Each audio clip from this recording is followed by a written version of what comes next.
make sure that we continue on with the training mission so that the Kurdish forces and the Iraqi forces on the ground can come to a resolution.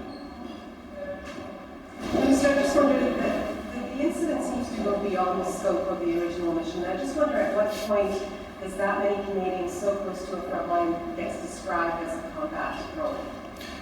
As I was saying, this is the importance of the training and the assist and advise mission. This incident, we know that the situation does evolve.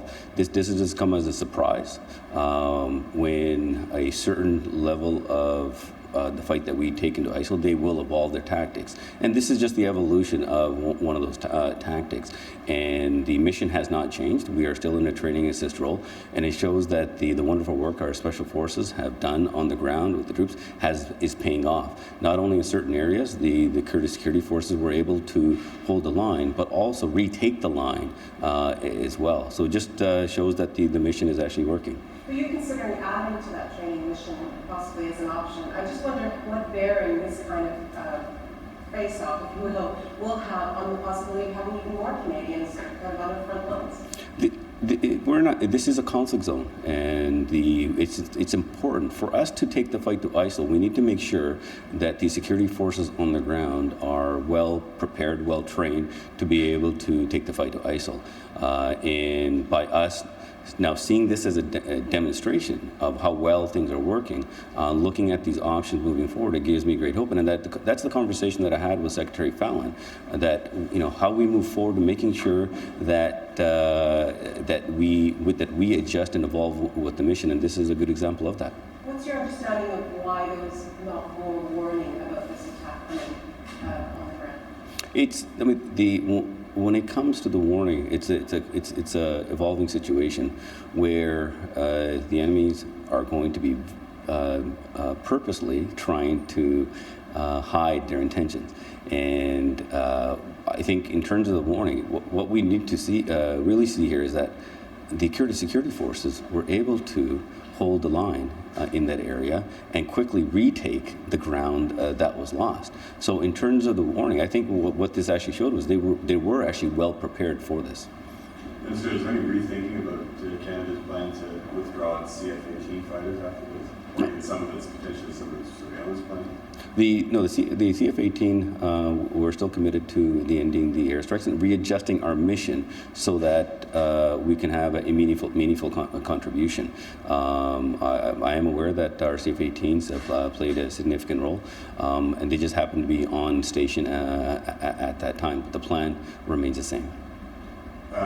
We've heard a lot of our government and others continue to sort of draw that red line, boots on the ground. But isn't this example that we saw just a classic example of mission creep? Should Canadians expect to see more of their troops engaged in combat than what we've seen this year? No, what this actually showed was that the assist and advise mission is working, where the Kurdish security forces were able to launch a successful counterattack, which is not easy to do.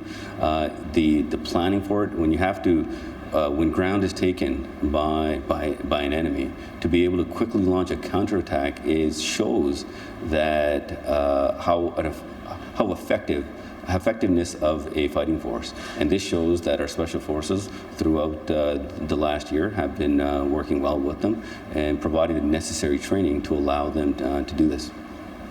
The scale of this attack and the fact that it was a surprise, what does that tell us about the strength of ISIS in that region? The scale of the attack, and I don't think this is not a surprise. This is an evolution of evolving tactics. This we seen it in other conflicts, and this attack, and this will evolve into other type of situations as well until we were able to completely defeat ISIL from that region. So it is not a surprise, but what it showed was that the preparation that has been done over time is working.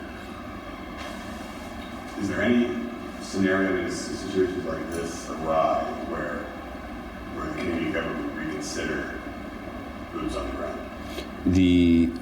There is no change in terms of the direction our government has been going, that we know that we need to make a meaningful impact that's going to have that's going to take the fight to ISIL. And it shows the training and assist mission is working.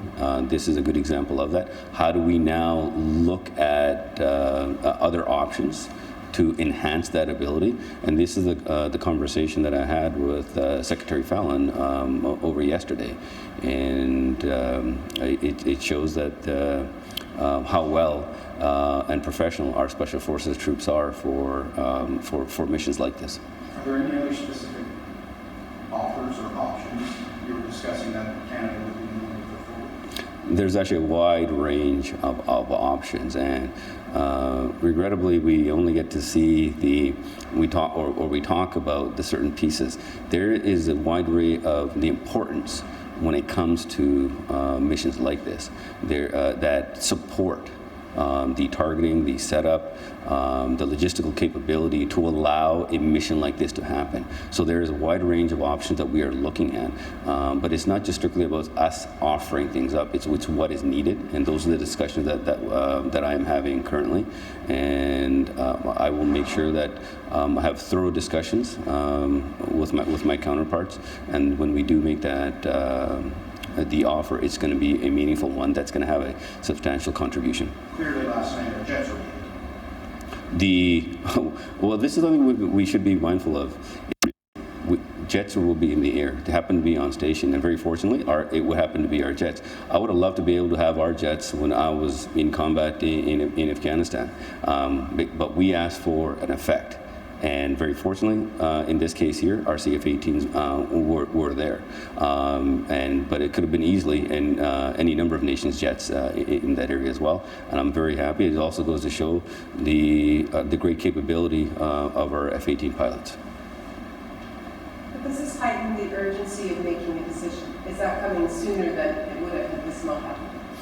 When it comes to dealing with conflict and what we contribute, we cannot be rushed to making a decision because, and I always again remind people, when making important decisions of putting our men and women into harm's way, even though it's a training and assist mission, it is a conflict zone. So I want to make sure that it's going to be the right decision, but more importantly, it's a decision that's going to be made that's going to contribute to the coalition fight. And a lot of work has been done. Some more discussions that need to be had before we do make I make the final recommendation to the Prime Minister and Cabinet.